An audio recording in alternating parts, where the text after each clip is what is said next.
episode of Formula Pod. Today, it's all about the British Grand Prix, the home of Formula One. Joining today, we've got, I'll say, in this entire podcast's 3 years of we doing, I think the most amount of people we have had on one episode. So we've got the full crew. In fact, we got even our last year's crew in. And so we've got Nathan, we've got me here, we've also got Vish back. So hello to you guys. And we've also got Naila who joins us from F1 Club UAE. So Naila, just introduce yourself in terms of what do you call, which team you support, who's your favorite driver. Go on with that. Hi, I'm Naila. I'm one of the admins of the F1 Club, actually. I support Lewis, which means now, unfortunately, for better or for worse, I'm also a Ferrari supporter. Other than Lewis, I'm always keeping an eye on Yuki and on Esteban. Used to be Valtteri, but that didn't go so well, so. Okay, Yeah. good to know. Over here we've as we would record this as video, here quite what do you call nicely ends up pulling off some interesting moves over here. I'm a bit sick in the room. Vish can vouch for me. It's very, very hot in the UK. It's boiling. If I could sit here shirtless, I could, but this is PG, Whoa. so we would not. Whoa, where are you going now? But let's talk British Grand Prix because that I actually thought it was going to be a hot race, but instead it poured like anything. Like, what you guys felt like with the race? I know with British Grand Prix, always it doesn't fail to give out action on track.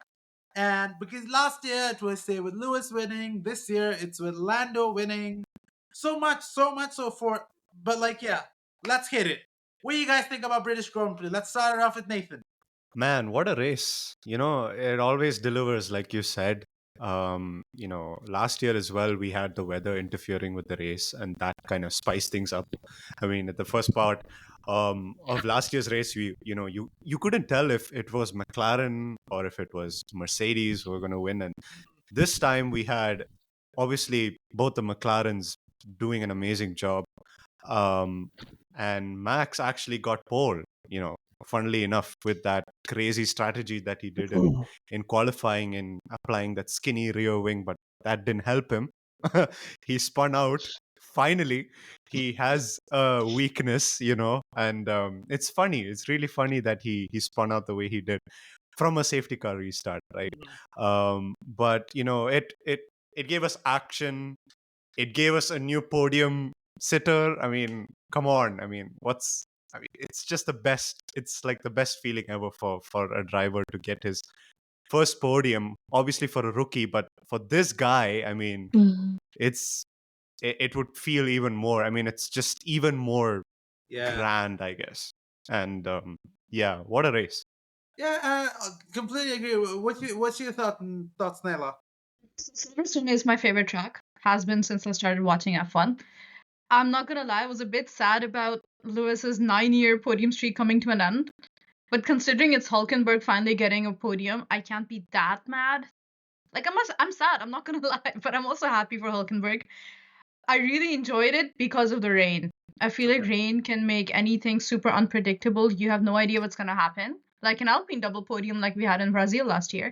Or like Hülkenberg getting his first ever podium. I will say it was very funny watching everybody completely spin out. Like from an entertainment point of view, it was funny.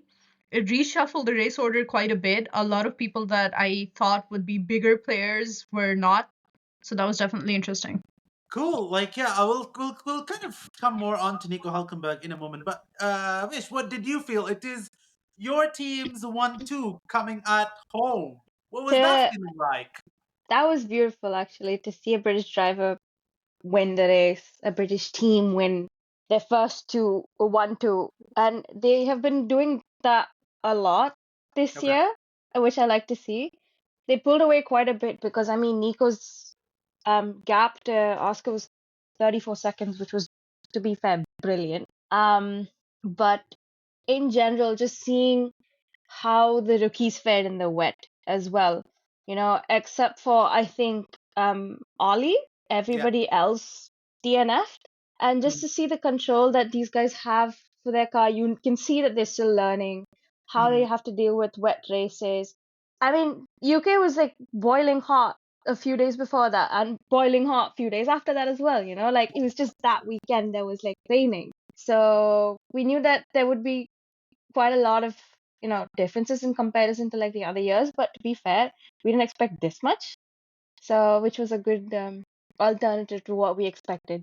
Yeah, and I think like even you were at like the fan zones in London, right? I was, yeah. I actually saw Lando Oscar have a picture with Andrea Stella. I saw Zach Brown. I saw Brundle, David Coulthard. I saw all of them. It was brilliant. I think in fact you even like I think before the world got to see the special livery, you got a chance to have a look. Yeah, Right? I was front row. It was amazing. But like, yeah, what would you have preferred, like the fan show or watching the race at Silverstone? You know what's funny though? I would have actually preferred the fan zone to watching the race because from what I've like seen, like I would love to watch a race. I definitely would. But like with the race, you see them if you're on like if you're on the grandstand, you see them only when they're in the grandstand. The rest of the time, you're basically watching it on a Yeah, yeah. TV, right? So Okay. that kind of diminishes the whole effect of it. I would love to. I kid you not, I would love to go watch Silverstone live. I wanted to so badly, Okay. but fan zone being literally 30 feet away from Lando, Oscar, just it still doesn't like, you know, sink in that I actually met these guys. And that's what was Yeah. amazing. It was a Nice. different experience altogether. They had sim racing, they had merch, posters, they had a race little clothing store as well, food. It was brilliant. Nice. That's really good. In fact, I think probably like once it's nearing to Abu Dhabi, I think nearly all teams start doing up because last year me and Nathan ended up going and seeing Franco Colapinto Yeah. down at Jumeirah hotels. But like yeah, coming down to me here, was supposed to go for the Grand Prix and had something else which came up, which he ended up he completely got his points, not going. But like yeah, that was a race. Um, the reason why I didn't go for the race and I sold my tickets was because I had an event that I had to go to, and it was quite important. Okay. This was related to the nation, so and the nation wanted to know. Anyway, talking about the race, I think the race was splendid. I saw the practice sessions as well. We saw the new Red Bull driver replace Yuki. I think he did a splendid job. Yeah. He he definitely has talent. Again, practice makes perfect, and I think when you're up that stage driving for Red Bull, who is notorious for kicking people and replacing people, there's a lot of pressure on him, a lot of eyes on him, because Yuki has been there since day one for the Red Bull family, and Mhm. um, with the big changes, obviously everyone's heard about Christian, which we'll get into in the episode very soon. um, I feel like Red Bull really is trying to restructure itself before the new season. Um, Coming to the race itself, I think the race overall was out of 10. I would definitely give it an 8. Um, it's not 10 on 10, obviously, because again, I'm a Lewis fan, and I would have liked to see Lewis on that podium in his home track, but Mhm. regardless of everything, Hulk got it. I'm really happy for him. He's it's his first podium after what 200 and something races, right?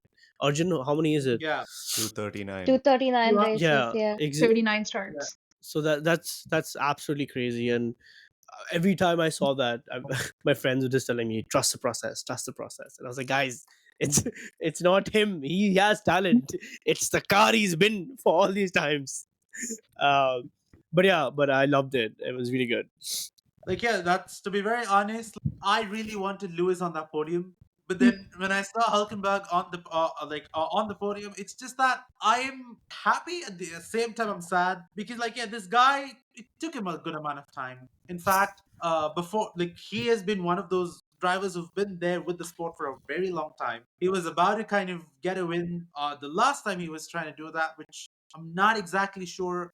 I know it was with Force India, but then I'm not sure which year was it. But like yeah, he was 2012. near to that win, but then it's just that he never ended up getting at But like, yeah, this podium definitely something huge. And in fact, if you see right now, the team structure of Sauber is a lot more. We've got Jonathan Wheatley as the team principal. You've got Matteo Binotto as the CTO, the chief technical officer. Like, it's getting like, I feel like the team is getting there. But like, yeah, let's talk about this win though. Sorry, this podium from Hulkenberg. Again, I don't know how. Like, I just got so confused in terms of like how he managed to pull that off. I think, yeah, for a moment, I felt, yeah, strategy worked really well for them. And probably Hulk, all those experienced years of racing, which Hulkenberg kind of worked everything out, and then other teams kind of coming in with stupid strategies. But like, yeah, let's talk about that. Hulkenberg. I think it's a bit of both. I think that definitely, I mean, there's always luck and skill both in F1. It's very Uh, rare to have like one without the other. So he got lucky in that a lot of team made a bunch of like really kind of dumb tire decisions.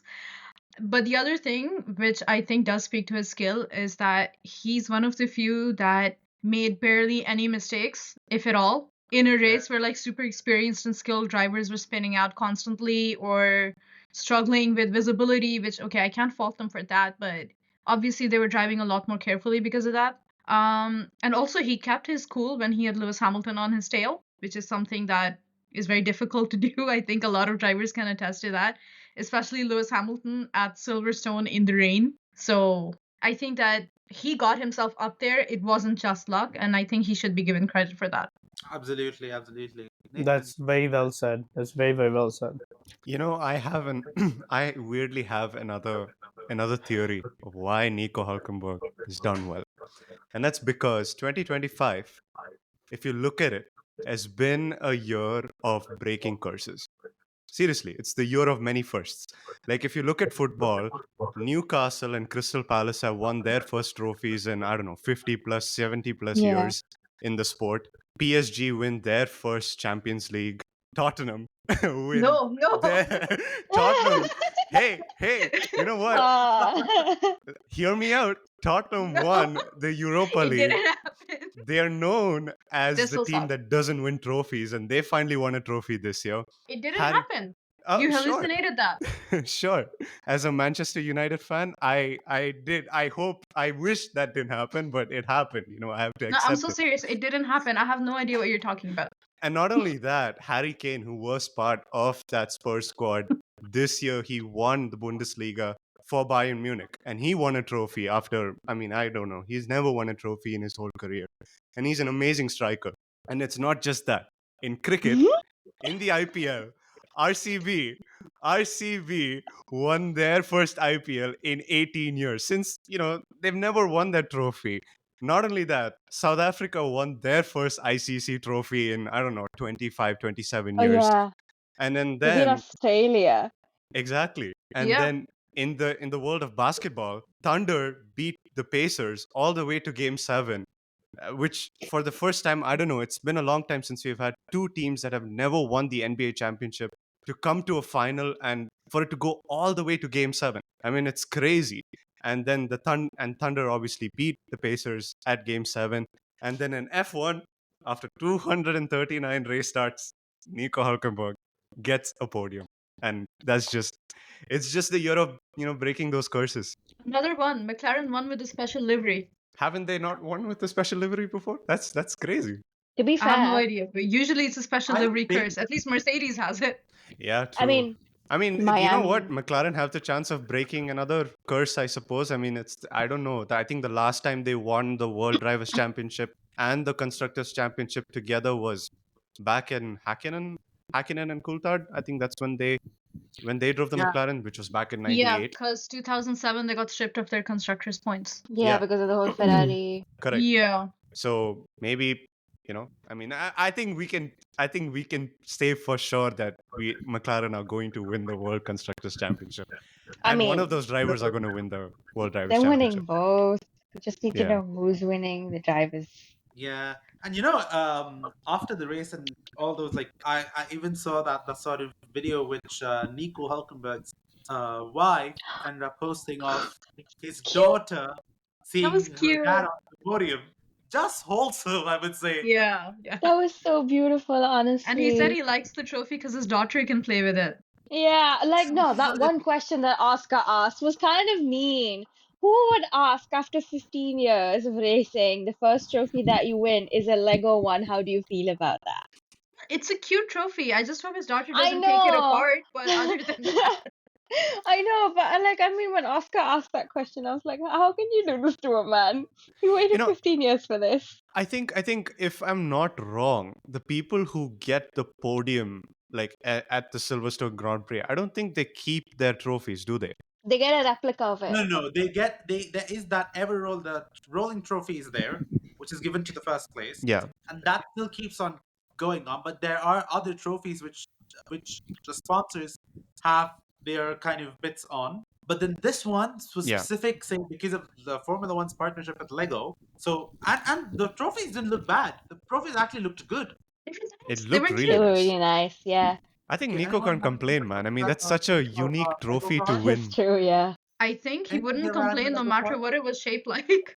Yeah, that's true. We need to have a separate championship for the Lego car racing, okay? That was so much fun. Yes, Mind me, yes. right? That I've was got so one. Yeah. much fun.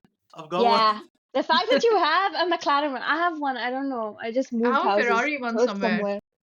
No, this is again. I didn't buy this. I was gifted this. So yeah, I'm here. I just want to say that in Dubai, I have the Mercedes one, I have the Red Bull one, I have the McLaren one, I have the Sauber one, but Tell me none the of one them you are don't have. here. What's the I one know what he that's doesn't have. He doesn't have space in his home anymore. no, I have. Here I don't. Here, subhanallah, nothing I have here. No, I've I like can it's see so. the background. It's like full. Yeah, I have shoes on my shelves. Like it's Yeah. crazy. I have no space. But talking about the cups, I think that the Lego cup, I'm gonna buy that. And I think that's a really cool cup from Lego. I'm gonna start with the cheapest one and then go up because it's gonna be hella expensive If you go to the for one in sure. Leicester Square, say hi, come by. I will never go to Leicester Square now. The pain. It's been months since I've seen you.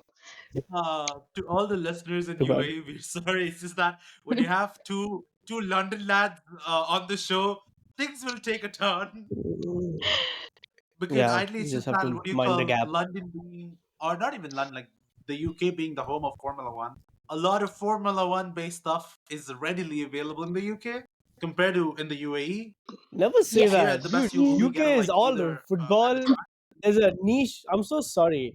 UK is all football, bro. Like it's the Formula One is like maybe like 10% of what it is. That is true. I People mean, love there's a their whole football lot of here. Formula One fans, Still, but at the same time, like when you see football, cricket, I think It's football mad. tends to be more accessible as well in Yeah. general.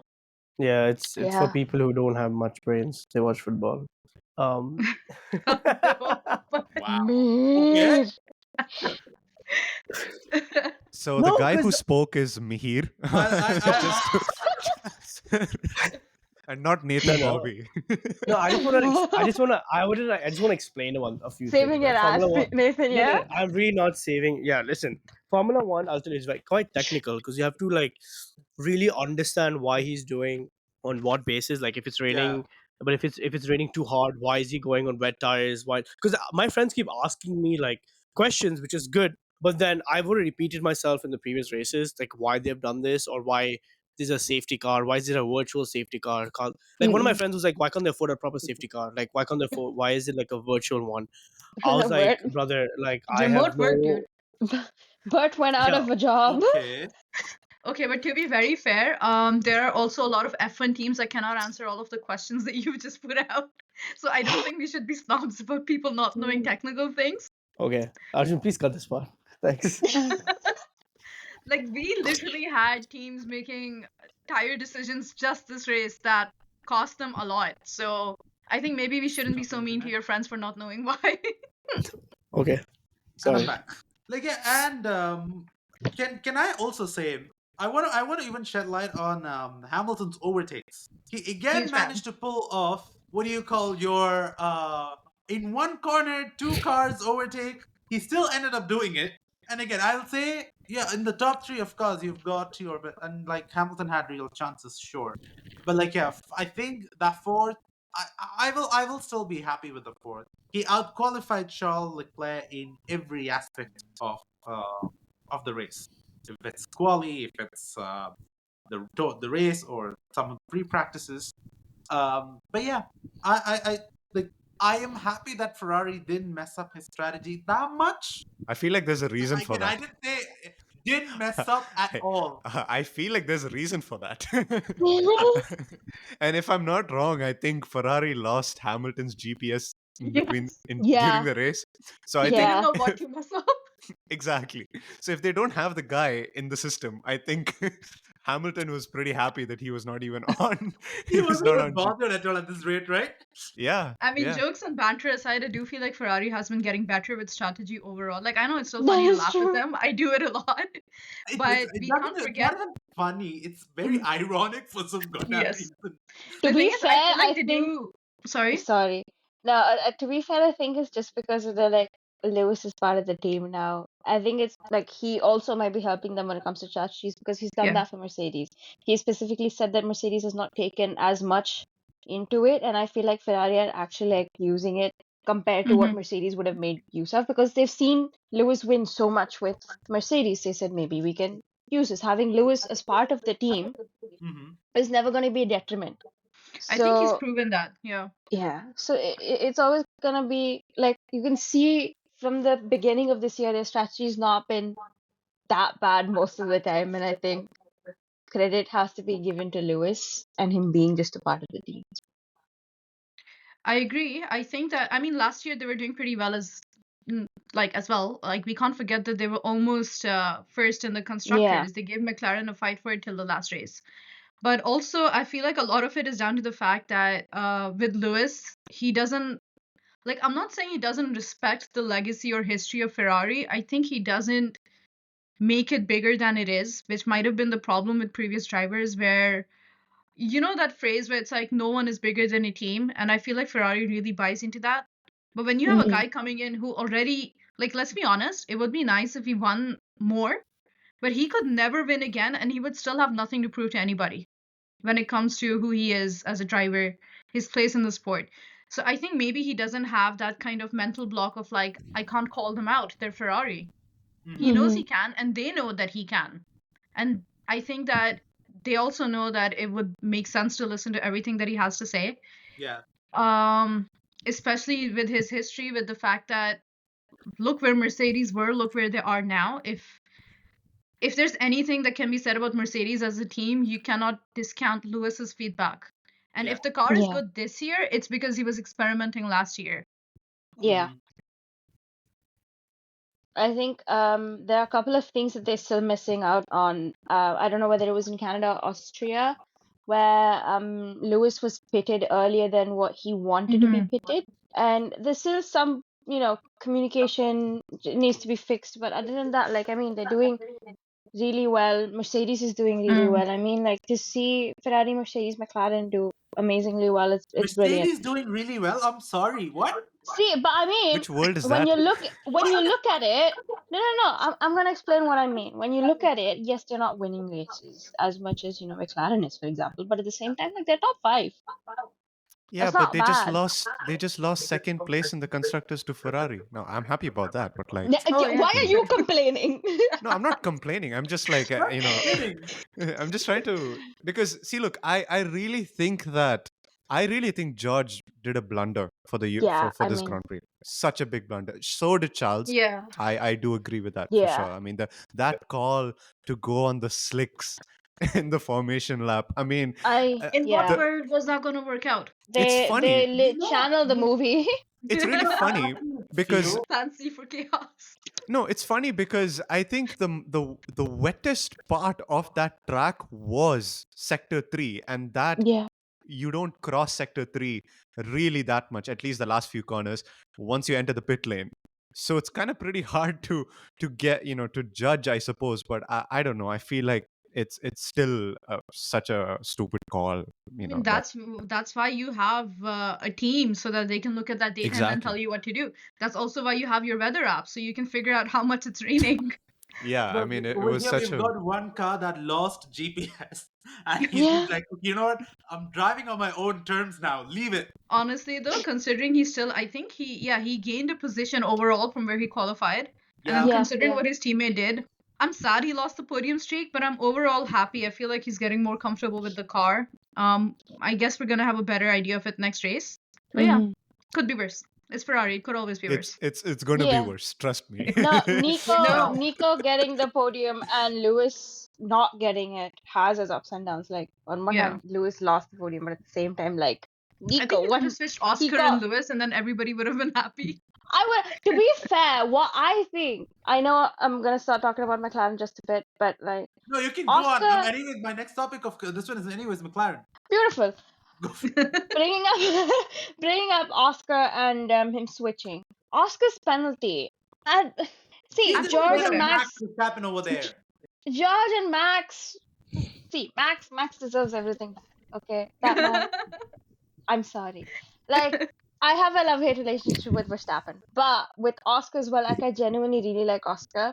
And I feel like a 10-second was a little bit too harsh. Maybe it was 5, we could have seen the boys race and it would have been a lot more interesting. But I feel like 10 was too harsh. It could have been just because of the weather conditions, but the same thing happened with George and Max a couple of races ago, and George was let off scot-free. That might have just been because it was, a dry race and this was a wet race. There was a lot more circumstances that they had to like go through. But like still I feel like 10 was a bit too much more harsher.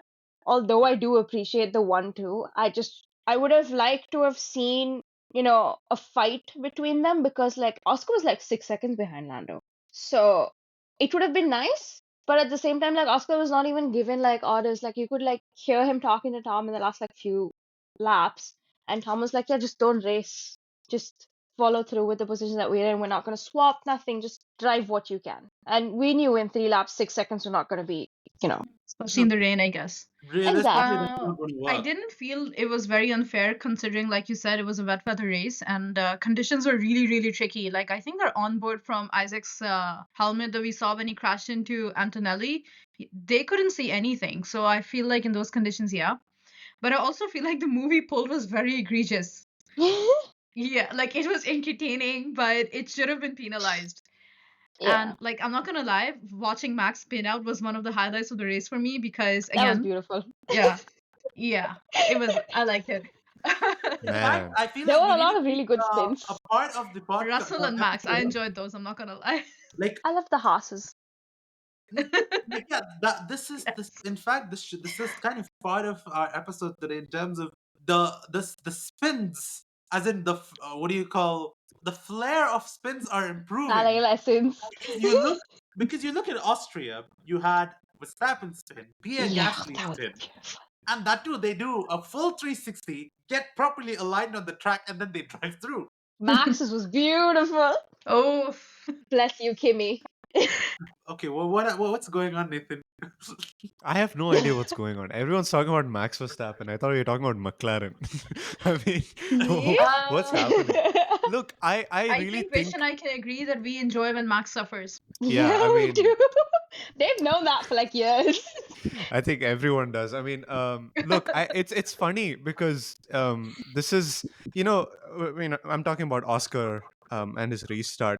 I do think that the penalty is harsh, but then at the Yeah. same time, it's funny how inconsistent the FIA are. Because let me tell you, this is the second restart. He did this in the first restart too, and nothing was told, nothing was mentioned. It's funny because if you are a rule, I mean, I know there's no point of talking about FIA and they're gonna do a good job, and it's not gonna happen. But look, I mean, if you need to be consistent, at least give him a warning for the first one so that he knows that he doesn't have to do it the second time. So the idea of him getting no warning for the first time, for the first restart, and then just getting a 10-second penalty when there was a 5-second penalty option is a bit harsh. Now, I'd be very interested if it was a Lewis Hamilton or if it was a Lando Norris who did that, what would happen? Because look, this is not the first time that a driver that is not British has been kind of kind of at a disadvantage with FIA decisions. I mean, the most famous one is Fernando Alonso.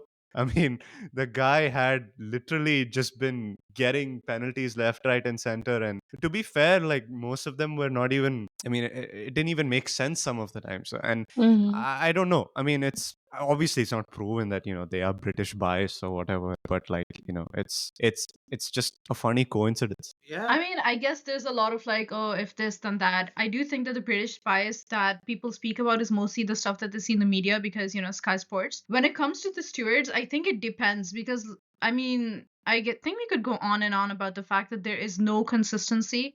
I Yeah. think a part of the reason is because we don't have the same set of stewards for every race. It's like 5 different people. And also the FIA in general is not known for like they're gonna value entertainment before they value the sports rules. We've all seen that as well. So last year we saw Max getting penalized for things that he's been doing for a very long time. But the reason he was getting penalized was because first of all, he was finally getting challenged by somebody, that was Lando. Secondly, because it would have been better, I guess, for the sport if we'd had a different champion. And we know that the FIA has no problems with like tweaking things a little bit here, a little bit there, just to see how it works out. I don't know how it would have been if it was a British driver that had done that. I do think a point has to be made for the fact that the 3.5, I'm counting Alex, British drivers that we have on the grid are all very clean drivers. They don't have a tendency to do this kind of thing. Not implying Oscar isn't, but I think that's something that should also be considered in the British bias argument is that the British drivers are actually very unlikely to pull off controversial moves or do the kind of things that would get these stewards involved, Yeah, I unless mean, somebody you else have did it. exactly. I mean, you have drivers in McLaren, Mercedes, and Haas. I don't Mhm. think it's gonna, or Williams. You're not gonna. Yeah. They come with a proper level of, team playing and trying to do as best as you can on your own. And yeah, I still do feel McLaren were not, I mean, that lucky when it came to Oscar. You could visibly see how upset he was Yeah. because I mean, you could tell like if you would have given a chance to race and if Oscar would have gotten like a lesser penalty, it would have been a lot more interesting if it was like 5 seconds. But True. yeah. But again, I think it comes back to the fact that it was a wet weather race. And again, like the move that he made was very, very egregious. We saw it happen. I don't think it could have been ignored. Yeah, Mihir, I haven't heard a bit about from you. What do you think? All this FI shenanigans going on again, not something that it'll stop. It's going to happen, whether give it or not.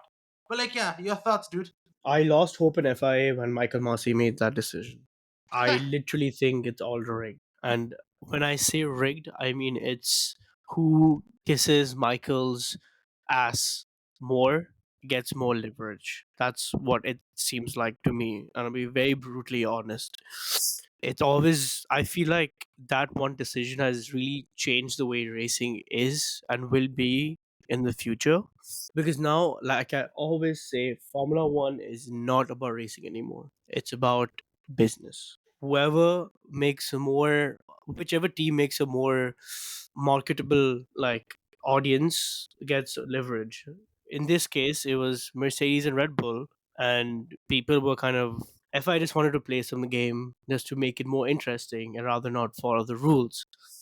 Now, said that, talking about the current race that happened, you need to have these rules set out after the race or beginning of the season, where you take all the notes down and then make the changes in the next season. That's what I feel this should be done. But again, it's all in the open, and yeah, honestly, that's all I have to say. I'm trying to keep it short and simple because I know you guys have your own opinions as well.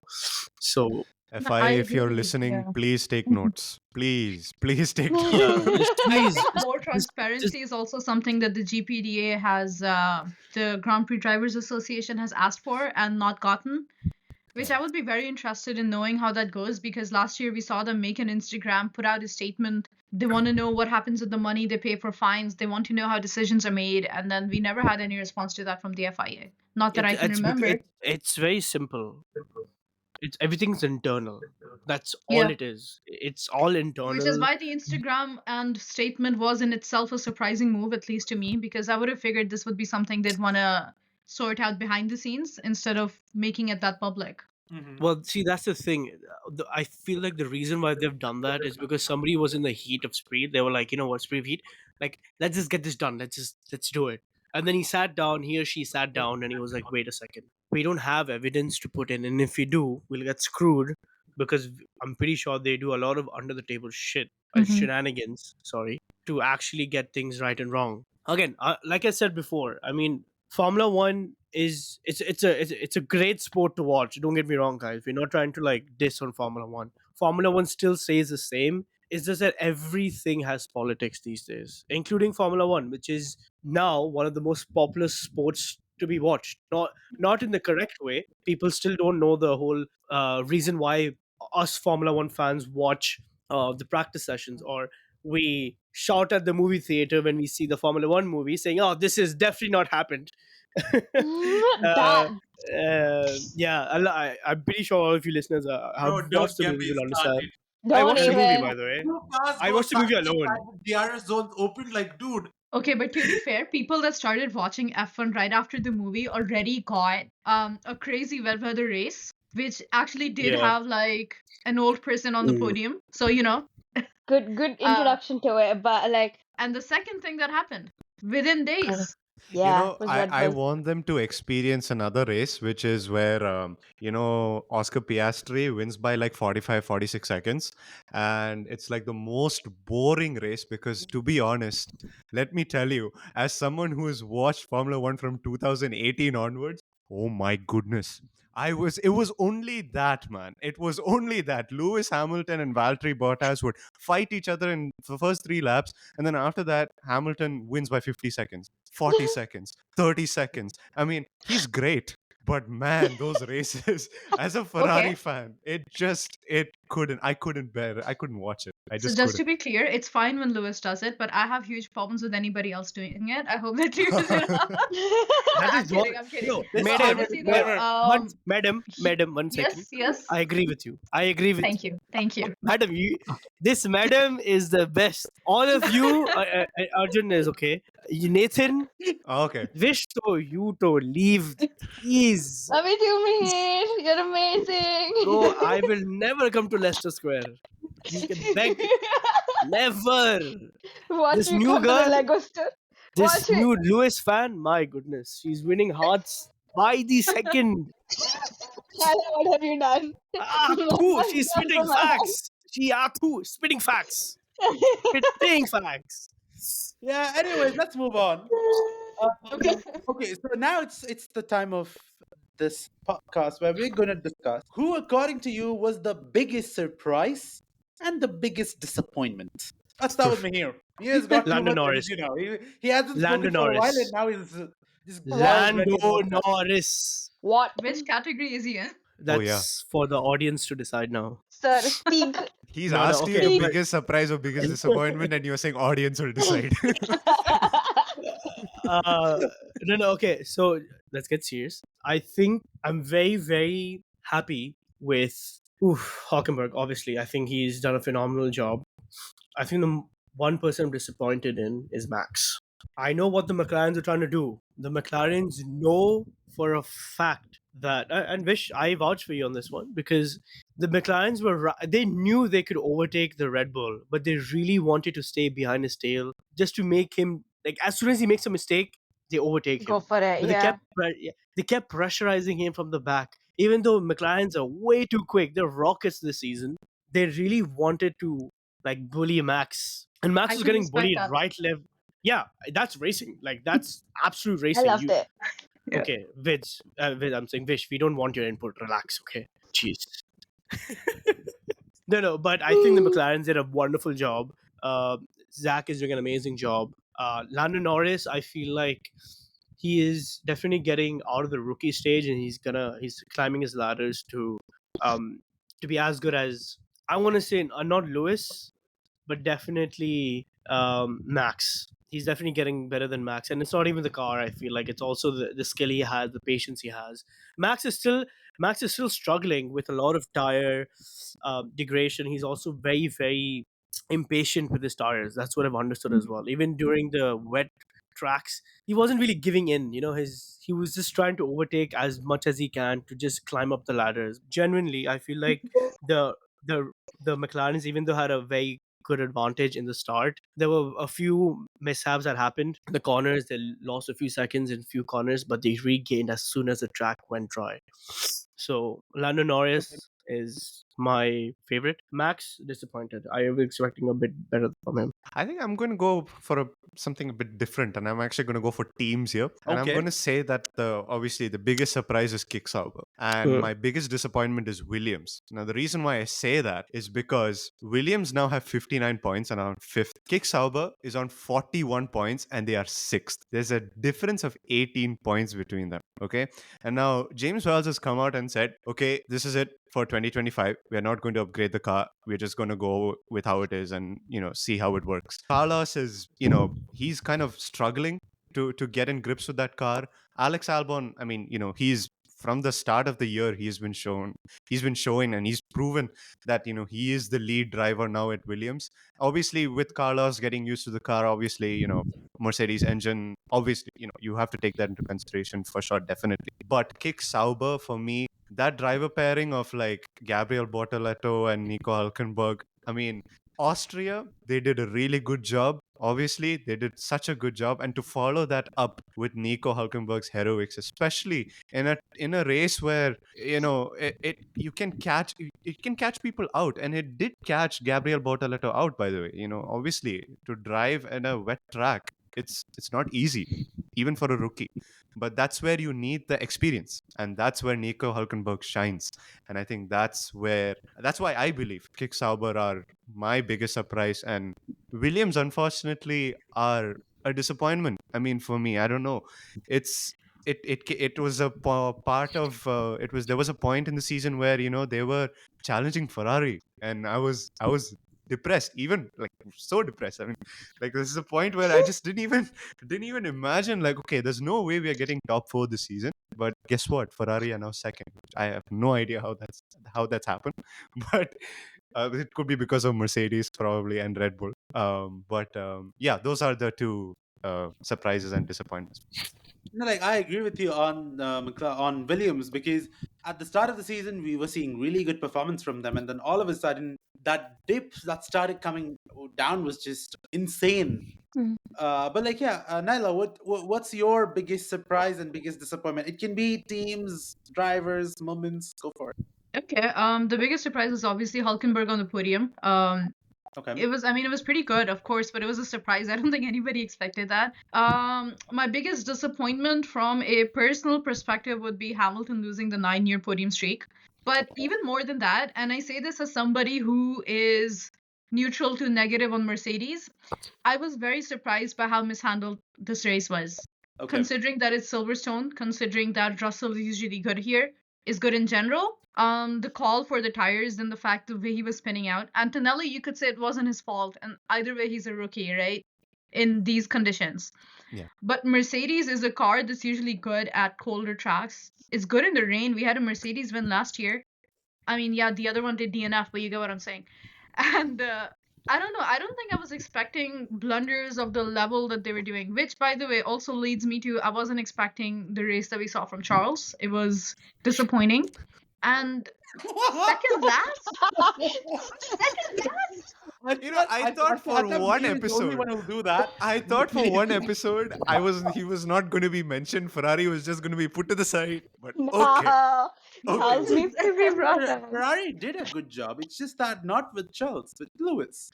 this Charles doesn't do well in Silverstone. Has anyone noticed that? Obviously, I think the one time, I mean, he was in Okay, contention let the to win data guru come out. was the Carlos Sainz win, right? His first Yeah, win yeah. in Formula One. I mean, that was the race That where was 22, I believe. 2022, Oh, yeah. correct? And I think they had a really good car then. To be They honest, did. they did. They were really challenging Red Bull at points. Exactly. So I'm just gonna say it's the car's fault. Well, I do Hard believe call. that Charles still tends to make mistakes under pressure that somebody with his experience really should not be making. Yeah. I also feel like he's at the point where the smartest thing he could do now, because he's not going to get this kind of opportunity again. This is the second time that his teammate is a person that has won multiple world championships. The best thing he can do right now is to learn from that, learn as much as he can in the 2 or 3 years that Lewis is going to be here at Ferrari, and not try to George Russell the situation and end up looking like, well, I don't want to say it because I know Charles fans are intense, but you get my point. Yeah, no, it's okay. Yeah. No, no, Go I for do. it. Sorry, I do. I don't know. Sorry, I don't get your point. Please explain. What Okay, do my you Me point mean is by that what you said? Whoa. For a okay, second, Naila killed Mihir, for like few seconds when Naila was talking about Hamilton losing the podium streak. Like, And why then don't we after, talk? like from somewhere, Mahesh has got like all the what do you call some random charge that kind of got into me that he just woke up. Yeah, okay. because yeah, Naila, please explain. I want to hear All your right. lovely voice about this. Come. Thank you. That's very nice of you. So basically, I feel like Russell in the beginning was going big up on the fact that, oh, I want to learn from him and I don't want to fight him and all of that stuff.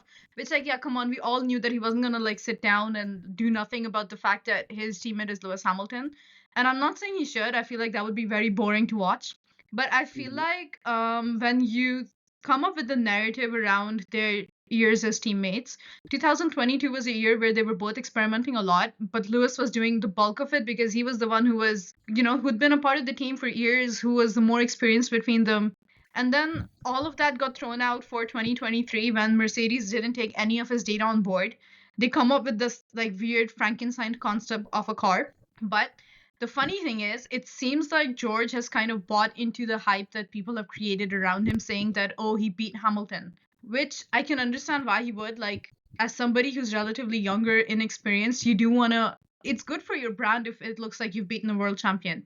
But when you're not looking up the additional factors, when you're not like 2023 was a year where Hamilton and Russell were racing on equal terms, equal machinery, no experimentation, no other like factors. And Hamilton was almost P2 in WDC. He ended up P3. I think Russell finished 8th. 2024 is another year where it's like there's a lot of factors, namely the fact that Hamilton's leaving, the fact that he's experimenting again, which is something that Toto Wolff pointed out in a few interviews. The whatever email gate thing that happened with Mercedes, which could be an entire episode on its own, I feel.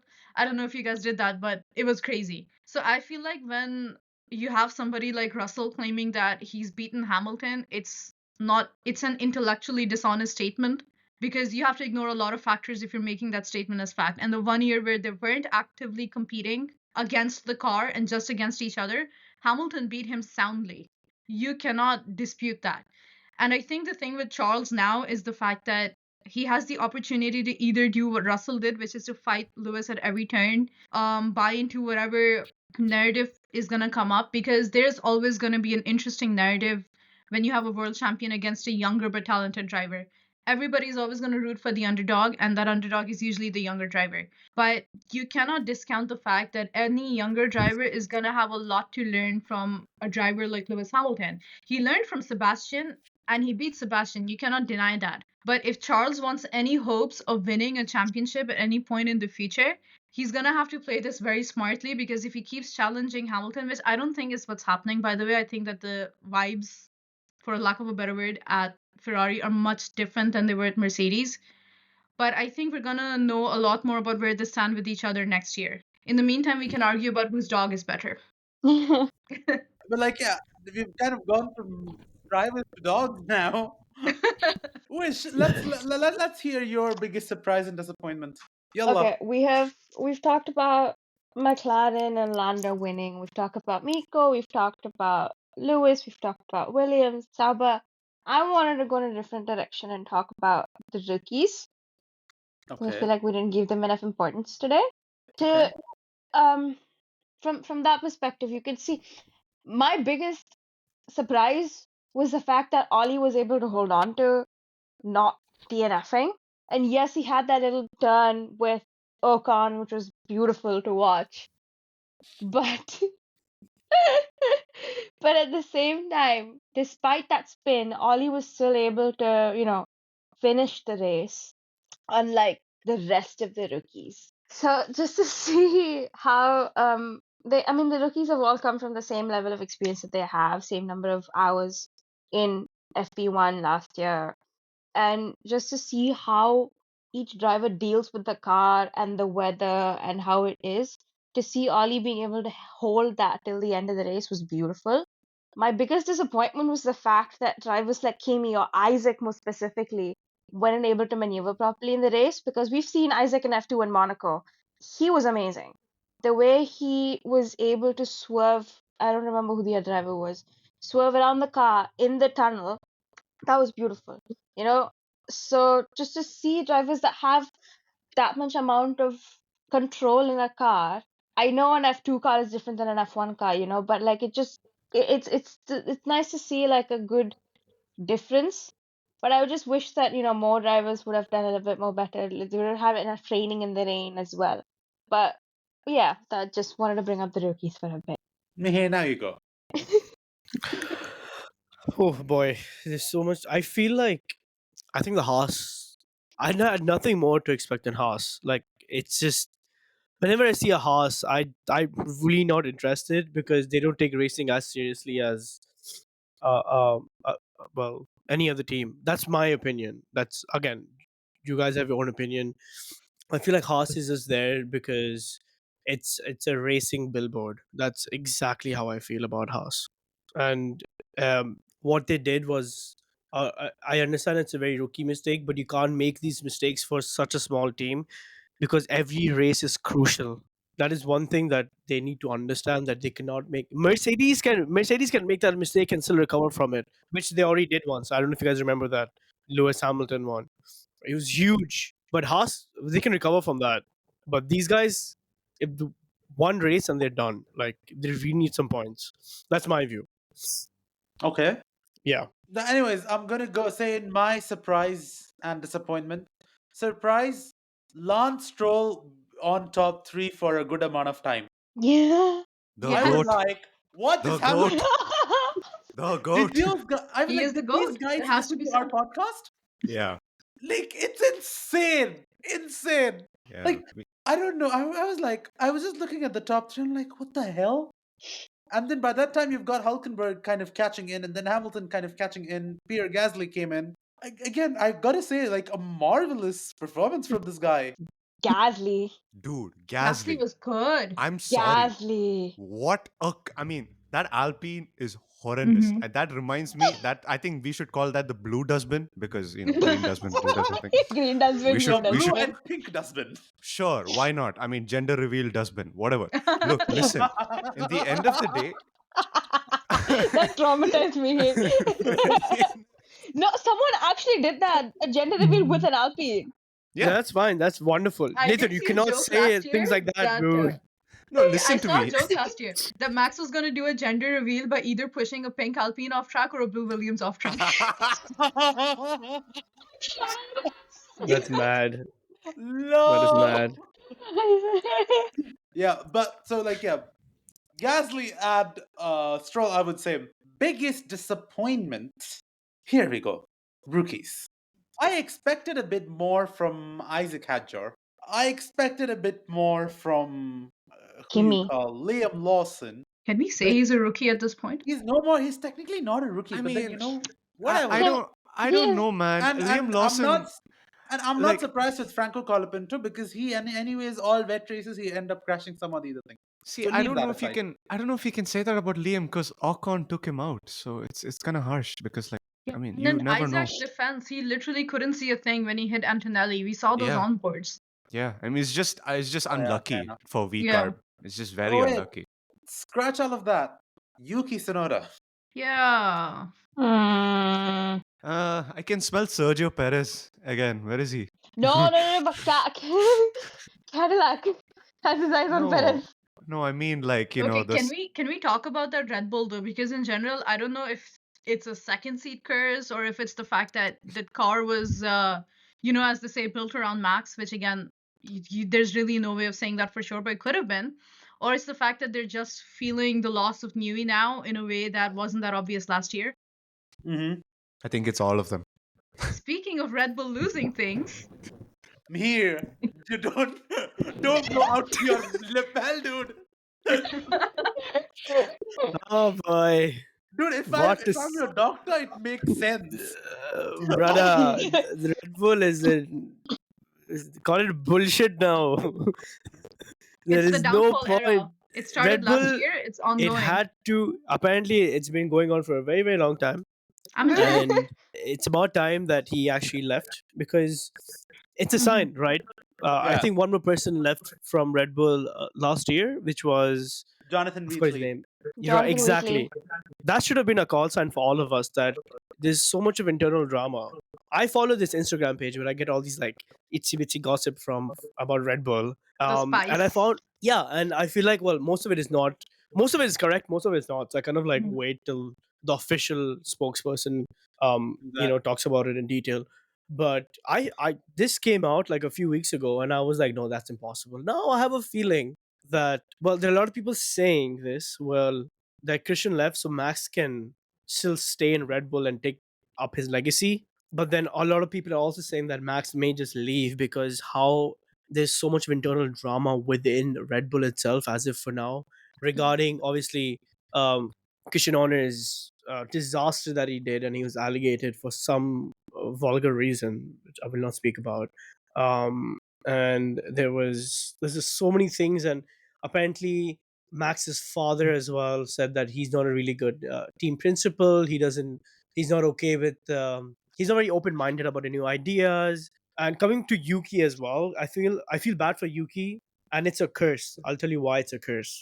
And Naila is right about this. I'll tell you why. Because the car is built, the whole team, the brand, every single thing is revolving around Max.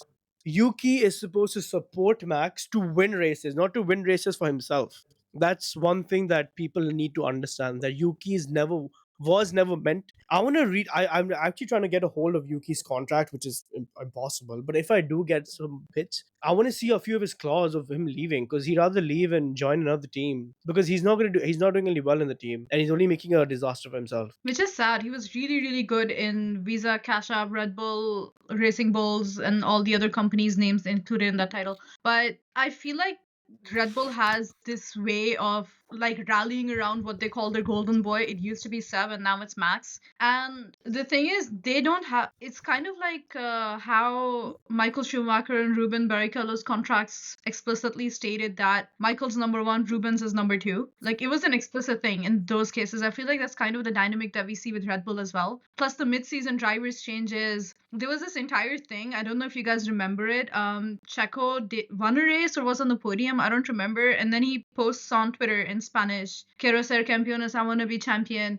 And then that post gets deleted. And then the exact same post gets re-uploaded without the "I want to be a champion" part, which is very funny, but also like, did they really think nobody would notice? And I know that Yeah, initially, like, the narrative was that Checo sucks, which, yeah, let's be honest, he wasn't doing great. But we know he's not a bad driver. I mean, that's there true. was a Yeah, time when he was called the Mexican Minister of Defense. I have seen him race. I was at Abu Dhabi in 21. I saw how he held back Hamilton. I saw how good he was. His first win came from P20. So it's not just the driver. I think it's very easy to write it off as like the second seat is cursed or whatever. I think that very much there is a fundamental difference in the cars, either in the way that they're set up or in the fact that Max's input is the only input considered when building that car. And that would have been fine. I feel like Newey being there covered up a lot of it, but now that he's not, you can see everything fall apart, because we saw this with Mercedes in 2022 as well. You can cover up any organizational problem if your car is that good. Once your car stops being that good, it exposes all the holes in the ship. So we've had a lot of key figures leaving Red Bull, Horner being the latest of them. Wheatley left.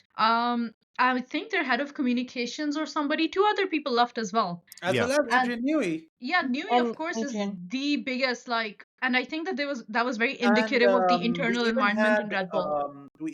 Rob Marshall, who was their head of Aero, who ended up now joining McLaren. Uh, Interesting. yeah, so it's the sort of the exit saga started off with Rob Marshall leaving and heading off to McLaren, and then you've got then Adrian Newey following Mhm. suit, and Jonathan Wheatley Joe moving in suit, and now the latest one. But then it's just that on all these three people, they knew what was their next destination. Yeah. In Red Bull's, so in Christian Horner's case, it was just said one fine morning, okay, I listen. believe he's still part of Red Bull. They didn't fire him completely. It's He is just a that he's part no of Red longer Bull. CEO and team Yeah, principal. Yeah, it's just he's that not he's Mhm. part of not on the operations. He's just operational like part. gonna be in the background. Which Yeah, is and I get. another thing that's interesting, right? Especially when you look into the fact that the rumor was that it was either him or Max, and Camp Verstappen gave that ultimatum because Camp Verstappen has always been very firmly Camp Marco. And Marco and Horner is a civil war that's been happening ever since Medichitz died. So this is what I understood. So Horner had the backing of the Thai side of Red Bull, Mm-hmm. and what do you call our very nice Dr. Helmut Marko, the old guy, had the Austrian side. So because Christian was backed by the majority shareholders, everything was fine. But then he actually, the majority shareholder actually sold 2% of his shares, which brought him down to equals. From 51%, it's down to 49 as well. That I did not know that. That's very Which, interesting. so it's right now both the Austrian and the Thai are at equal percentages with an additional foreign ownership that's come in. So now that everyone is equal, they're just like, you know what? That's it. We're going to go off. Everything is done. It's all sort of fixed, finalized. He's moving on. Because I personally feel this was coming a long time before, but it's just that Christian had all the support from the majority shareholders, but then it's just that now that's not the case. And even like I even heard like his farewell speech is like, okay, I was a bit surprised that this has happened. Yeah. He wasn't told, I believe. Yeah, he was. In fact, Bernie Eccleston came out and kind of gave a. Bernie's like, how the fuck can this guy be pulled off all of a sudden this quickly? Say, okay, effective immediately, he will be, and that too, the team puts out in his own statement saying that I think there's effective more to it immediately, than Christian we Horner know. will be Yeah. no more with Red Bull. I'm sorry that I don't have the exact wordings with me, but like, yeah, how, like, again, I know with drivers they normally do this thing, but with a team principal, okay, like, again, it's not that he's been come in yesterday or day before. It's basically Christian's team. 20 years is a very long Yeah. time. You Like, know what you I think imagine though? when Red Bull bought Jaguar and rebranded to Red Bull Racing, did the full, what do you call, the full growth trajectory with, I think the first set of drivers were David Coulthard and Mark Webber, right? If I'm not wrong. Mm-hmm. Mm-hmm. Yeah. Yeah. And then they had one win, and then they've got Seb come in, and then Seb managed to kind of get four titles. Then we went to turbo hybrids. The Renault issue, Christian made a big fuss out of it, and then moved down to Honda. And then again, Max comes in. Max gets his next set of podiums, wins, whatever you call that, and championships. And then Christian ends up being like, okay, listen, I want to make my own engine, and made Dietrich Mateschitz. Correction if I kind of got the name wrong. But anyways, with the Red Bull to kind of invest this much amount of money onto engine development. So it's pretty much like, it's basically he knows what's next, you know? So I just feel like, again, I feel more than Hornet, it should have been Marco who should be kicked out. Well, I feel like the thing is, I also feel like this is something that, like, the downfall of Red Bull that we're seeing, all of this is something that could have been avoided if the timing of removing Christian had been different. Because Adrian Newey left because of the allegations that happened last year. And I know that that's something that's still ongoing, but it's a pretty big deal. It's not something that you can ignore, especially when there is so much evidence. It's not just an allegation. I haven't seen the Google Drive, don't really want to be very honest, but I know that it exists, and I know that it's pretty damning. And I feel like Newey leaving was the kind of domino that started all of this, and that's something that could have been. But then we also know that Red Bull's internal culture is not the kind that would have kind of really had a problem with what happened, if it makes sense. It's a very kind of, like, I don't know how to put this, but the implication and the vibe that we always get is the fact that it's a very male-led culture. Mm-hmm. All of Formula One is, to be very honest, but a lot of other teams are still trying to diversify. They're still trying to, have more women, more people of color in their teams. That's not something that we see with Red Bull that often, and we've seen the kind of comments that Marco has made about the drivers of color on his team. We've seen the kind of comments that Horner has made about drivers as well. And I feel like this is something that, like, they literally ruined a woman's career over this. She's the one that had to leave the organization, and Yeah. like, I don't expect any Formula One team to be to stand on morals that much, especially because business is the god they worship, nothing else. But in hindsight, I think that it is, of course, easy to say that, oh, if they'd done this at this point, then this wouldn't have happened. But I do also Yeah. feel like everything that's going on with Red Bull now has been a long time in the coming. A lot of their dealings have been incredibly shady, and it has at times felt like they kind of have a license to get away with a lot of things that other teams could not have gotten away with, especially in 2022 and 23. Keep in mind, even the drivers were not getting penalized for things that other people had the book thrown at them for. Yeah. And I don't know. I don't know what changed that suddenly had them going, okay, mid-season, we have to get rid of Christian Horner without warning, to the point that even he wasn't told. Nobody knew. But I do feel like maybe things are going to keep coming out. What I feel is that it all started with Newey Wheatley leaving as well. And what did it was I think I read somewhere about how Yoss was not happy with Christian. He was saying that he's gonna take matters into his own hands if Christian's not let off, especially with how he reacted to the whole allegations in the beginning of the year with the harassment and everything. You could, ironically, you could see how he was upset about it and how but Yoss had a point. It was affecting Max, Mm-hmm. and his priority is Max's driving. If something like a harassment allegation would be affecting his son's driving and his son's bond with the team, that would make him want to push, that would make someone want to push Yeah, for Yeah. said this thing to leave. yeah, And I think he just got what he wants. And to top it all off, if you would have to make a choice between Christian Horner and Max Verstappen from the beginning, the last 7 years, it's always been Max. Yeah. Max has been priority. That's why we always call it the second seat has been cussed, because we know Max is in seat number one. The other drivers are the second drivers. The other drivers are not given priority. We know that that car is built specifically for Max. And even in the background, we know that Max has always been the priority. The driver will always be the priority. So it was no surprise to me. I was just surprised that it took this much time for Christian to be let Yeah. off, but it was no surprise to me that Christian would be let off. I thought he would have been maybe had till the end of the year, and then the changes happened, but I didn't expect it to be till, smack in the middle of the It was year. very sudden, extremely sudden. That's why it makes me feel like there's something else that's going on. Because Red Oh Bull's yeah, already a sinking ship. I don't think that getting rid of Horner now is going to fix anything. exactly. No, the fact that they're not doing that well in WDC as well as the Mhm. constructors also has to play a part. It might not be as major as it is, because like they've been having their downfall for a bit.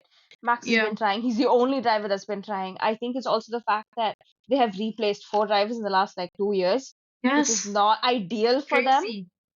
Which is like it's all Christian Horner plays or played a major part in bringing these drivers in, Mm-hmm. you know. So it was the fact that it took so long for them to bring Yuki in. The fact that they prioritized Liam Lawson over Yuki is what shocked me. I wish And they'd kept doing that. Mostly Yeah, just because I same. you feel bad for know, Yuki. Yeah, same. I was just thinking as we having kind of having this discussion. Do you guys think Jos Verstappen is having too much of a say oh yeah, in Red For Bull? sure, yeah, for sure. Because Yos I has feel a like stay all the solely other because of Max. no, And like I think I he's technically understand on their your. payroll. He's not just some dude that shows up. He's actually hired by them. Oh, really? I didn't know that part. Yeah, yeah, yeah. He has a role. I don't remember what it is, but he has a role within the team. That's insane. Because I think And that I plays was a just major part. yeah, The thinking fact that his son is a he's driver. he's kind of getting involved too much. Again, I get it. He is an ex-racing driver. All those agreed. But it's not like, say, when Nico Rosberg was driving, Kiki Rosberg was sitting yeah. around him, right? It's not that thing. I mean, Lewis fired his own dad as his manager just to avoid this level of interference in his own career. We've seen this kind Yeah, of thing I happen. feel Matt should do that. Like, be like, you know He's not what? gonna though. I think they're like weirdly enmeshed in some way. Like, I don't know. It's not gonna happen. Especially if, because we know that Max is the kind of driver, everybody keeps saying it like, oh, he only knows racing, he doesn't care about anything else, blah blah blah blah blah. He needs somebody who's gonna handle all the internal politics for him. That's his dad. Yeah. Mihir, you were gonna say something. Go for it. Go, go. Oh boy, I don't know where to start. I think it's a very smart move from Lewis not to get his family involved Mhm. in a racing. Racing politics is very dirty. It's very, very dirty. It's especially when you have your father involved. your father not only wants you to do the best, but he's also looking at other opportunities. And I feel like at times Max would obviously listen to his father and not listen to anyone else, Hmm. because he's been brought up with him in a certain way where he is where he is not because of himself, but because of his father. Right, the father started this legacy of racing, and obviously he's going to capitalize on that and make his son what he dreamt to be at one point. Yeah. So it's also Max's dream as well. It's not that Max's father's pushing him to. It's Hmm. also Max's dream to be world champion. So, Yeah. but again, Lewis, like always, he's very calm. He did the right decision by not letting his father control his career. I'm pretty sure his father wouldn't let him change from Mercedes to Ferrari. I'm 100% sure, because at that time you need to also understand that Lewis is the only color driver on the grid, Yeah. and that was a huge thing back then. And McLaren giving him a stage to get on is something that's exceptional and very progressive from McLaren. Yeah. And he's obviously proven them right by Yeah. choosing him. They almost So did drop obviously, him, I believe, when he was in F3 or F2, like the equivalent.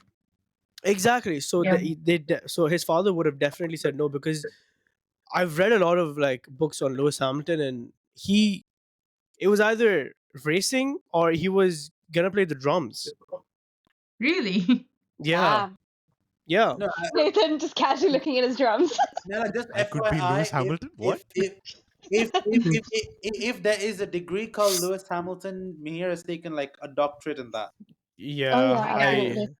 yeah. Eh, I have his limited edition bobblehead. I have a lot of The his things Funkos, that I are have those. useless. No, I have the other one. Let me see if I can. Okay. He has It's on the the phone. books, all the stuff. I have Like the again, huge But yeah, one. not to digress too much, I believe it was 2011 when Lewis told his dad that like he could either be his dad or he could be his manager. And I think that the McLaren to Mercedes move was made on his own. And I think it's a part of like the fact that you want to separate your family and your workplace as much as you can, especially when your yeah, workplace is Formula One. So far, it's been working out for Max that he hasn't separated his dad from all of this. And I don't know what That his career would have been like if he had that degree of like independence, I guess you could say. But I don't know. I do feel like the Verstappens in general have a lot of control in Red Bull. And I feel like as long as Max was dominating, that was something that everybody put up with. But we don't know what that's it's going to true. be like now. I really doubt the championship is his this year. Oh, it's definitely not his number definitely not. one. It's a And very long shot of Verstappen kind of gaining the championship advantage because yeah, the lead is Lando Nostro would quite have to mess up a expensive. lot. I think which Charles Leclerc will win it this year. I have a very good I, feeling. no, I mean, Ferrari is the red horses. I really think that Nathan's gonna be the happiest person end of I this love year. how you yeah, mentioned Charles and not yeah. I Lewis. love how you mentioned this while yawning. Madam, wake up. Sorry. No, I think it's But come to a point where, I feel like even if Max, I mean, I don't know. I really think that Red Bull car is actually bad. Like, I feel Mm, like the Mercedes and the Ferrari are way better than it. And Oh it's yeah. just Max doing Max things you know, he's being able to like put it in yeah. positions where like it's just Because it's built for him. unimaginable. Like Exactly. it's No, bad, but it's still a see, kind of bad that he's okay with driving in, if that you makes know sense. I struggle to kind of understand this fact that the car is built around him, and the reason why I say that is because I remember Alex Albon giving a in one of the podcasts that he did, I think with High Performance, he talked about how Max drives the car and how he develops the car, and he kind of he related it to in video games you have sensitivity, Yeah. and if you basically put that to maximum, that's what Verstappen likes. Yeah, And I've seen that, yeah. if you think about it, at the start of every season, even when in the time of Perez as well, I mean, you do realize that when Perez was a part of the Red Bull team, he used to win or used to be really close with Max for the first 2 or 3 races. So it's not a fact that Max's car, like the Red Bull, is just built around Max. I mean, I do really think at the first few races of the season, the Red Bull is, I think, a drivable car. And I say that because what Alex then says is that over time, he wants that front end of the car, because all these drivers now like oversteer, over understeer, which was kind of like the previous generation of Fernando Alonso and Lewis Hamilton, or something like that. He wants that front end to be more sharper and more sharper. And as it gets sharper and sharper, it's pretty hard for the other drivers, you know, to kind of catch up. And they do have to like tend to make mistakes. And that's the reason why Alex, is sometimes, I mean, in that period of time, a lot of people did not appreciate Alex that much because of the amount of mistakes that he used to make. Mm.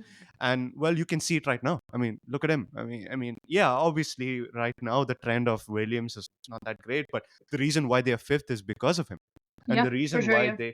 the reason why they finished wherever they were in, like, the past two seasons, and the reason why James Vowles has taken that project as well, is and taken Alex Albon as a driver as well, and kind of built him up, is because of how good of a driver Alex Albon is. And I really think that, like Naila said, it's that golden boy approach of Red Bull that I think has brought them into, fame and stardom. And it's also the same thing that kind of, demolishes the whole concept, or their whole team basically. And it's kind of funny to see that, because the rise of Red Bull with Sebastian Vettel at the helm, winning those 4 world championships. And the way he did it was, unimaginable. I mean, it was crazy. And obviously Yeah. this was before Hamilton won those championships as well. So to be able to do that, and then for another driver, Max Verstappen, to do it, it's crazy. I mean, I always like to look at the contract, or that time switch period where, it was funny in 2014. It was, I think, Sebastian decided to move to Ferrari in 2015, right? Hmm. And Daniel Ricciardo comes into the 2014 season, absolutely thrashes him. I mean, imagine a driver coming into, a Red Bull team against a 4-time world championship and beating him. Imagine Yuki Tsunoda. Now, if imagine Max Verstappen says, okay, he's leaving the team. Yuki Tsunoda now comes into the Red Bull team, demolishes Max Verstappen. Think about that. That It is would the have Yeah. made kind me of, so happy. I mean, I get that, but it's the approach that the team takes is what I am trying to talk about. I Yeah, feel yeah, like the Yeah. team approach of Red Bull is, I don't think it's a team at all. No, I I mean, feel like it's the those guys Max have show. lost objectivity in terms of their team structure, like the whole purpose of the team. Again, there's a reason why two cars are given to you on the track. Mhm. yeah, And it's just that I think after Max joining in, I think probably in by the second year or so, they are, and like Max's path was paved in by kind of sacrificing Daniel Kvyat's seats. which had Yeah. to be And the done. poor guy, like again, he suffered, I think, the biggest out of all of these things. I forgot Missed the Kvyat existed. seat, missed the seat, missed So his did Red Bull. girlfriend, missed his daughter, all those things. Literally took Fi- everything from him. Yeah, yeah. Fiance, daughter. Yeah, yeah. Like yeah, so I just feel like they have just lost objectivity in overall. But if probably, I'm just thinking now, since if for example Max moves to Mercedes, Oh man, if Toto Wolff ends up doing the same thing. no, I doubt it. I doubt it. And I actually have no opinion. I don't know. I don't think we know enough. I do think that Max to Mercedes is something that could. It would feel very unfair to George Russell, and I don't normally say that because I don't really. I mean, I don't like him. It's pretty obvious. I think he's a very good driver, but I think that when you have literally promised a guy that he's going to be in your team and all of this stuff, and he's having sleepovers at your place and blah blah blah blah blah, whatever it is that Russell does, and then suddenly you're like, okay, yeah, we want Max. It's also kind of disrespectful to Hamilton in the sense that they were not willing to give him ambassadorship, and now you're telling us that you're offering it to Max, who didn't even ask. Like, you're trying to sweeten the pot to that extent. And I know that for Toto, a lot of it is like, oh, Max is the one that got away. Essentially, Toto doesn't feel like he built a champion the way that Red Bull did or McLaren did with Max or Lewis.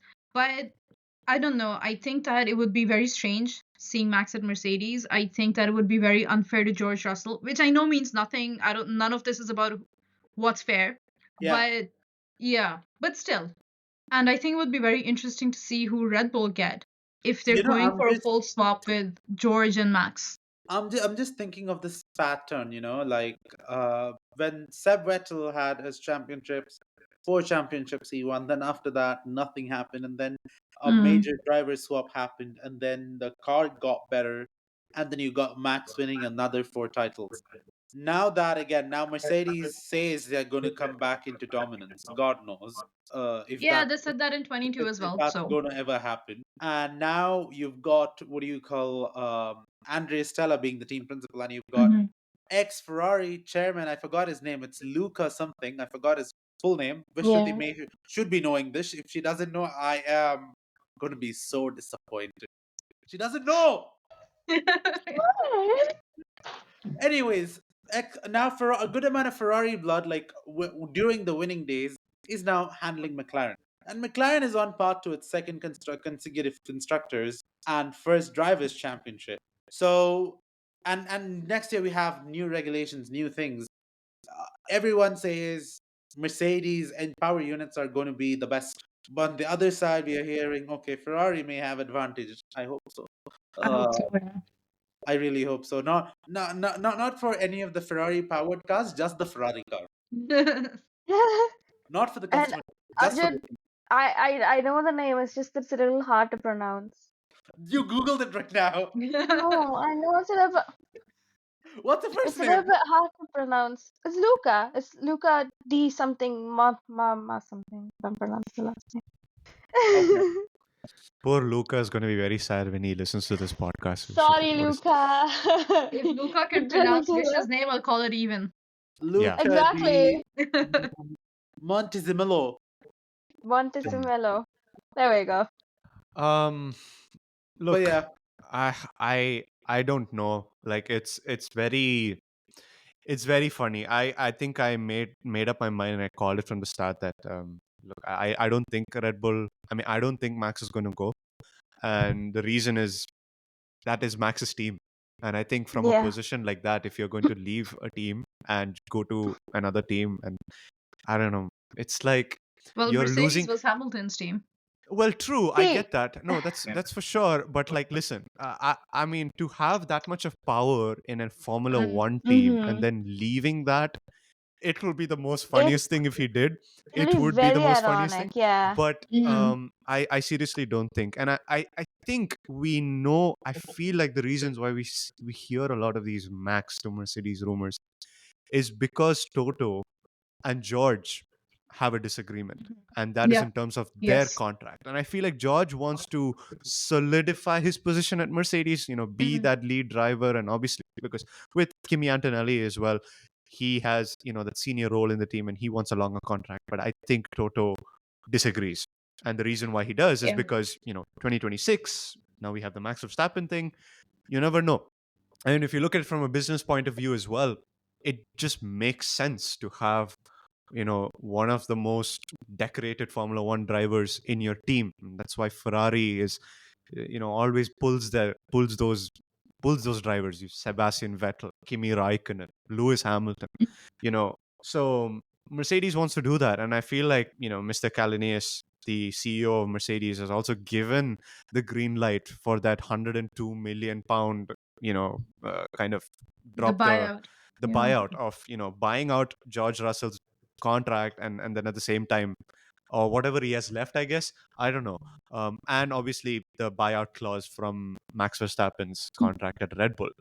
So I just don't see it happening. I It, really don't. And I think this Horner departure kind of makes it even more solidified. I mean, I guess a yeah. lot of people do think that, okay, now that Horner is left, there's unrest in the team and Max might leave. But I don't know. It No, but feels to be very. fair, if Max leaves and Christian's left, if Max leaves, and if in fact the whole George Max thing does happen, it kind of disrespects George because you could see how he was when Kimi was brought in, right? How he wanted to prove that he was a number one driver.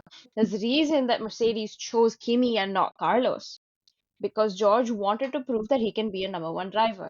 So if they do end up leaving George and taking Max, that would just go to show how those 4 years of George with Mercedes would be an absolute disrespect to Yeah. him and to what he wants to prove and has proven this year to the team. I agree. And the thing is, though, like, I feel like one thing that we need to think about is the fact that when Toto went through all of that to get Kimi on the team, he didn't do it to make Kimi a number two driver. And I think that George is very aware of that. I think George knows that his position in the team is not what he wanted it to be. And I do feel like he's been kind of shafted in the entire thing because as long as he was Hamilton's teammate, he was never going to be known as a solid number one, no matter Yeah, what. yeah. And he had the chance with Kimi coming in, but then we saw everything that Toto did to get Kimi in. And again, Toto's not going to do that for some guy he wants to make a number two driver. And if he gets the chance for Max to come into the team, it's not Kimi he's going to be replacing. And yeah. Makes sense. Absolutely makes sense. Now that again, I'm just going to deflect a bit Mhm. because there's also like some rumors are there that Fred Vasseur may lose his own seat, but then you've got because on the other side there are news that okay, Ferrari has approached Christian Horner. I don't So think that's going to happen. again, I don't know if it's going to happen or not, but like yeah, I feel like now we need to keep our eyes glued to the news outlets, not to those random tweets saying that guess what? It's Christian Horner is joining Ferrari, and then have those AI generated images out there. No, You can say please. I still Planet F1 remember News. It's fine. I still remember how before Lewis joined Ferrari, those little race suits and stuff like that came on those To be channels fair, we had those beforehand. rumors every year. Nobody just thought they would be true for once. Oh Yeah. well. Yeah. Yeah, but yeah, on I wouldn't even. I'm going to wrap up the show, but then I really wanted to use my signature cue, which is on that terrible disappointment. But then this is I don't even know how to even say this. Is this disappointment? Rookies crashing out. If Horner joins Ferrari, that would be a disappointment. Mostly Yeah, because I They feel like lost Lewis a might quit on the fan. spot. I will tell you this right now. They lost Nathan Bobby as a fan. They the lost me as biggest well. disappointment. What would I think Ferrari they'll do also. without Nathan Bobby? Exactly. I think they'll also lose Lewis Hamilton as a driver if they did Oh, that. absolutely. Yeah. I think Not to probably mention the again. Italians' mental health will go into like a deep dive. Yeah. But also I think like all of these rumors are just that, they're rumors. Even the Fred thing, I think there's a bunch of like internal stuff going on at Ferrari and they're just using the media. With Horner, we have to remember that he's still at Red Bull. He's just not team principal anymore. There is no guarantee that he will leave. Anyways, watch out for And the yeah. news. I'll keep it there. It's been a long and insane episode. Like yeah, I have never expected this podcast to cross an hour and 30 minutes, which I say like by far is the longest on that terrible disappointment. Thank you so much for tuning on once again to Formula Pod. We'll be back down for the Spa Grand Prix. And also, you realize we have finished 12 races down this year. 12 more to go. So we will shortly kind of have something on the half year analysis on our teams. Until next time, this is the entire crew from Formula Pod as well as Naila from F1 Club. Thank you so much once again for joining us. Coming in. Until next time, this is goodbye and good night from all of us here at Formula Pod. Bye bye.